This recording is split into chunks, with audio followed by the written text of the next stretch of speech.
Bonjour à tous et bienvenue sur le channel.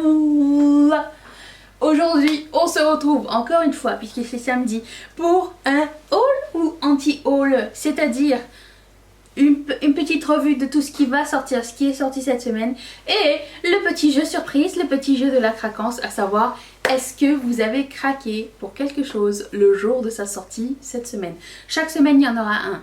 Si oui, dites-le moi dans les commentaires. Et sur quoi vous avez craqué, mettez un petit emoji genre la main. Et si vous ne l'avez pas craqué et que vous avez encore gagné cette semaine, je vous invite à mettre un emoji, vous savez, le emoji content. Voilà. Personnellement, ça s'est bien passé pour moi cette semaine. Ça va. Et j'ai bien fait parce que là j'attends, il est quelle heure? 10h30 du matin. J'attends le restock de Sailor Moon et Colourpop pour la troisième fois consécutive que je la foire. Ben non, je l'ai raté deux fois. La première, j'avais une excuse, j'étais dans l'avion. Et la deuxième fois, ça n'a pas marché. Il y a eu un gros cafouillage. Donc aujourd'hui c'est la troisième et là aujourd'hui je vais mettre Mathieu sur le coup. Je l'ai briefé, machin, tout. Si à deux on n'y arrive pas, je sais pas qu'est-ce qu'on va faire. Je sais pas qu'est-ce qu'on va devenir. Donc je vous en dirai plus. Sur Rayette et Make-up, vous le saurez déjà au moment où vous verrez cette vidéo. Si ça a été fructueux ce lancement ou pas. Donc voilà, donc j'ai pas craqué cette semaine, je suis assez contente bah, allons-y. J'aimerais vous dire que j'ai l'impression qu'il n'y a pas eu grand chose d'intéressant qui est sorti. Je suis pas retournée sur les sondages, je vais mettre les photos juste ici, donc je vous sonde sur les nouvelles sorties dans mes stories sur Instagram. Rejoignez-nous aussi là-bas, c'est cool aussi, c'est sympa. J'ai commencé à faire des IGTV. Donc c'est du contenu supplémentaire. Si ça vous dit, vous pouvez y aller.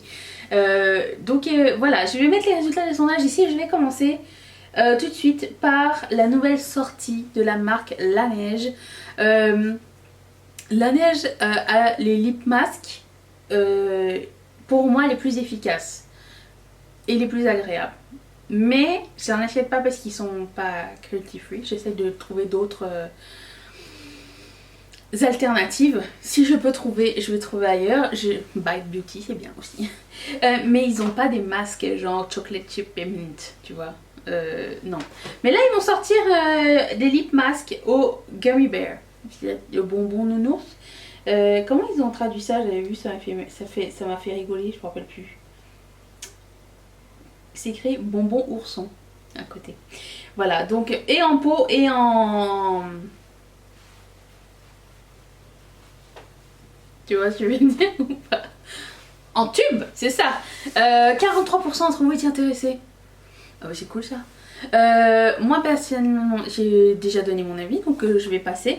Quelle est votre saveur préférée de chez Laneige? Dites-le moi dans les commentaires.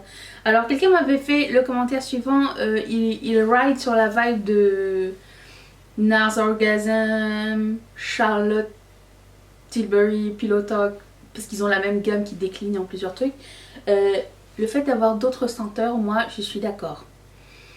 C'est pas genre Orgasm où c'est tout le temps la même chose dans un autre packaging, on est d'accord. Donc ça n'est que mon avis, hein. Passons au suivant, ça fait beaucoup trop de temps. Alors c'est le moment de la vidéo où je vais dire de la crap au sujet de Make-up Revolution. Si vraiment tu sens que ça va t'insulter, ne le sois pas, c'est mon avis, mon humble avis. Je ne t'impose pas mon avis, ne m'impose pas ton avis. Ils ont sorti des palettes burger. Voilà. Seulement 14% d'entre vous étaient intéressés, c'est trop bizarre. Je dois dire que le packaging est très cute. J'avoue que ça vient dans la boîte de burger, que le burger soit squishy, comme quelqu'un m'a fait remarquer, comme le jouet pour un animal. Ce serait cool que ça fasse pouette, mais je pense pas qu'il soit allé jusqu'à là. Mais ça s'arrête là. J'aime pas les compacts comme ça. C'est beaucoup trop épais. De toute façon, ça va s'abîmer, ça va se tacher direct. Et tout comme je l'avais dit avec Glam Vice, c'est-à-dire que j'ai pas acheté leur palette burger parce que moi dans ma tête, je relie le sang, l'odeur à la palette. Donc ça veut dire que j'aurais eu l'impression de me maquiller avec du moutarde ou de la moutarde ou la graisse de steak haché, vous savez. Je suis incapable, je passe pas par-dessus. J'attends encore la collaboration avec McDonald's, que ça fait combien de temps on est là-dessus, qu'on attend, ça fait quoi, 2 ans, 1 an? Je l'attends. On y est presque, je me demande qui va faire une collaboration avec McDo. Là, c'est sûr que je vais l'acheter parce que j'aime l'odeur du McDonald's. Et j'aime McDonald's. Ça vous surprend. Je sens que ça vous surprend. Bref, 14% d'entre vous étaient intéressés. Moi, j'ai passé mon tour. Ensuite, Patrick Star. Vous savez, la semaine dernière, c'est la semaine dernière qu'on était un peu déçus de son lancement des lingettes, là. Ou la semaine d'avant, bref on était déçus. Et là, ben, il y a une nouvelle collection qui sort, 21% d'entre vous étaient intéressés. Donc là, il y a la collection make-up. La collection make-up, au début j'ai cru que c'était la palette Coca-Cola de Morphe, je vous mentirai pas. Sauf qu'il y avait genre un verre ou 2 en plus. Il y a aussi des kohl liners, mais dans les couleurs très safe encore une fois. Et des liquid shadow et un eyeliner je pense. Les liquid shadow métalliques sont toujours très neutres aussi. Le eyeliner est noir. La palette est neutre avec un pop de bleu, un petit peu de vert. Mais, enfin, personnellement ça ne m'intéresse pas. Personnellement non, je ne vais pas l'acheter. Mais je trouve que ça ressemble beaucoup au style de maquillage de Patrick Star. Du coup, je vois son inspiration. Ça m'aurait bien étonné qu'il sorte un jour une palette arc-en-ciel, là j'aurais pas compris. Donc là oui, là je vois la vibe avec la personne. Peut-être qu'ils avaient voulu sortir le maquillage avant, les lingettes après. Mais là c'est comme mieux, tu vois. J'aimerais même dire que genre Lady Gaga aurait pu s'inspirer de ce lancement. Genre le premier lancement c'était un petit peu de la merde. Allez, le deuxième lancement va faire quelque chose de mieux. Lady Gaga, on attend encore. On attend encore que tu nous fasses quelque chose de bien. Ou alors arrête complètement. Fais juste la musique et des films. On va être tous très contents. N'importe quel type de musique, n'importe quel type de film. On est là, on te supporte. C'est même de la mode. Ce serait peut-être même plus intéressant peut-être. Je sais pas. Si c'est à l'image de Saline Cosmetics, je ne veux rien savoir. Mais bon bref. 21% d'entre vous étaient intéressés par la collection de Patrick Star. J'ai hâte de voir la suite. Franchement là je suis enthousiaste. Bref, passons. Il va falloir que je fasse une vidéo sur les marques qui m'ont un peu déçue cette année. La marque de Wayne Goss, je ne peux pas. C'est encore une marque des Garden Party, mais Garden Party riche, tu vois. Genre c'est select, Garden Party VIP, tu vois, un petit peu comme ça.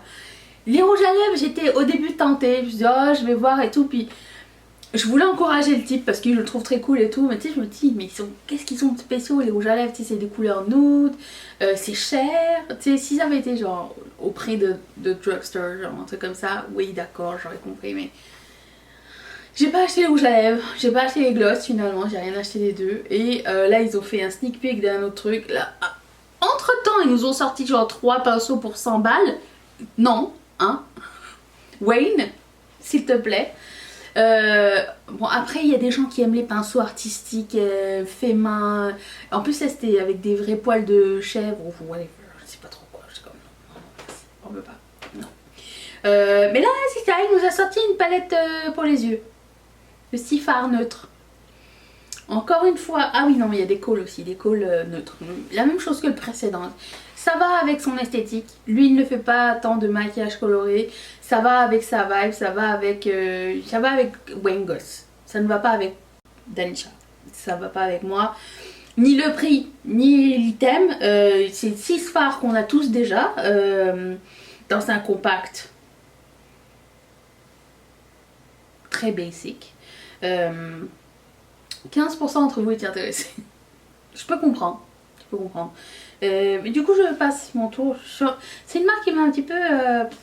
Mais je suis quand même contente qu'ils sortent des trucs un peu plus fréquemment. Alors j'imagine qu'après ça va être les produits teints. Mais encore là je suis pas excitée par ça non plus. Je sais pas. J'ai l'impression que je fais pas partie de l'élite Garden Party de Wayne Goss non plus. Donc, passons. Ensuite, Too Faced a une nouvelle sortie. Déjà, ils avaient sorti des fonds de teint la semaine dernière, mais je fais très rarement des revues de fond de teint. J'utilise le même fond de teint jusqu'à ce qu'il soit terminé pour enfin en ouvrir un autre. J'ai bientôt terminé le mien d'ailleurs.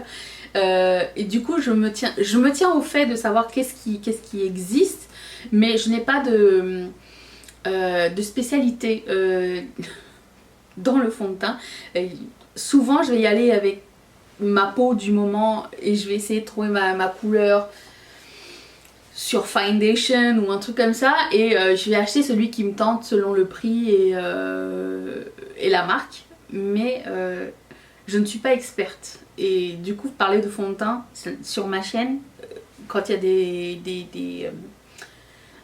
des nouvelles sorties, pour moi, ce n'est pas très pertinent dans le sens où je vais dire, bon, il y a un nouveau fond de teint, je sais pas quoi vous dire. C'est un nouveau fond de teint, il coûte tant. Je pense que c'est quelque chose que vous pouvez trouver par vous-même. Et c'est la même chose pour les soins. J'en parle pas tellement, ni les shampoings, ni le skincare, parce que c'est pas mon expertise. Mon expertise reste le pigment, le maquillage, si je ne m'abuse. Donc parlons de fossiles, puisque Too Faced a des fossiles. On a sorti de... Le packaging est vraiment trop mignon. Mais qui garde le packaging des fossiles? Personne. 19% d'entre vous étaient intéressés. Je ne paierai pas le prix Too Faced pour des fossiles. J'aime beaucoup ceux de Kiss et j'aime beaucoup ceux de Kiss surtout. Colourpop ça va, mais je préfère ceux de Kiss que ceux de Colourpop. Donc Kiss, on peut trouver ça en pharmacie. Je pense que ça équivaut genre à Ardell, la même chose. Pas besoin de Too Faced. Je ne suis pas rendue là. Ensuite, au moment où je vous parle, Be Perfect nous tease chaque instant de la journée avec une couleur à la fois de leur prochaine palette. Je déteste quand les marques font ça. Soit tu nous montres tout, soit tu nous montres rien. Ou dis-nous genre, soyez prêts à tel jour, à telle heure pour le dévoilement du truc. Va pas nous montrer un fard par jour de toute la palette. Ça m'énerve, j'aime pas ça. Je veux savoir qu'est-ce qui va se passer. Alors là, bon, on a eu les 4 highlighters et ils sont tous très beaux. Enfin, tous très beaux. 38% d'entre vous étaient intéressés. Je fais partie des 38% sur un highlighter. Celui qui est tout à gauche, qui a l'air comme un peu d'être un vert or, quelque chose comme ça. Celui-là, il a l'air intéressant. Après avoir la sortie, je sais pas trop. Il y a aussi les produits à lèvres qui sont sortis, mais j'ai pas réussi à avoir un grab d'écran parce que c'est des films. Là j'ai réussi, ça va. Et du coup je sais pas trop. J'attends la palette, j'attends de voir l'intérieur de la palette. Ça fait déjà 2 semaines qu'ils nous teasent. Là, ça y est, ils ont montré des petites couleurs. Si je me fie à la photo que j'ai vu sur Instagram avec une espèce de coucher de soleil, c'était dans les tons orange, rose, violet, jaune, or, je pense pas que je vais craquer pour. Je pense que j'ai déjà ce qu'il faut de ce côté là, mais c'est mon premier avis, on verra la semaine prochaine, j'imagine. Ensuite, le grand gagnant je pense que de cette semaine, Essence Cosmetics va sortir une nouvelle collection, ou est déjà sortie, je sais pas, parce que nous on n'arrive pas à avoir Essence en temps et lieu. Des fois même les collections n'arrivent même pas jusqu'ici, mais ils ont des kits de highlighter et bronzer ou highlighter très foncé qui me font penser un petit peu à... Vous vous rappelez la collaboration que Becca avait fait avec comment ça s'appelle, Khloé Kardashian et sa meilleure amie. Ça me fait penser un petit peu à ça, les palettes, et les petits fards à paupières me font penser à ceux de Zoeva il y a quelques années. Ça a l'air sympa, ça a l'air d'être des produits cuits, ça me tente bien. Si je le trouve, c'est que là j'en prendrai un. Encore là, au petit bonheur, la chance, entre le nombre de fois où je vais à la pharmacie, le nombre de fois où il faut un restock, et si je vais le pécho, je sais pas du tout. Donc... Essence pour moi, il faut pas s'attendre à des revues. Hein. C'est pas parce que j'aime pas la marque, c'est la marque qui m'aime pas, c'est tout. Hein. Allez, passons à Martin Cosmetics. Ouh, elle a quand même une bonne note, Martin Cosmetics. 40% d'entre vous étaient intéressés par la précieuse Chouin, la palette de 9 fards de Martin Cosmetics. Je vous dirais quand même, j'attends encore à ce jour, je pense que la préférée, Celle que je tolère, c'est la douce Chouin. Mais il n'y a pas de palette qui m'a fait vibrer depuis que c'est sorti. J'ai testé les produits à lèvres qui sont excellents. Mais celle-ci non plus ne m'intéresse pas tellement. Enfin, l'espèce de beige neutre en haut et le beige rosé en bas se ressemblent peut-être un peu trop. 40% d'entre vous étaient intéressés par la palette de Martine Cosmetics. Si jamais vous craquez dessus, parce que je pense que c'est aujourd'hui ou demain la sortie, vous avez perdu. C'est tout ce que j'ai envie de vous dire. Voilà pour cette vidéo. Je vous dis à demain. Merci d'être resté avec nous. Et c'est ça. Bye.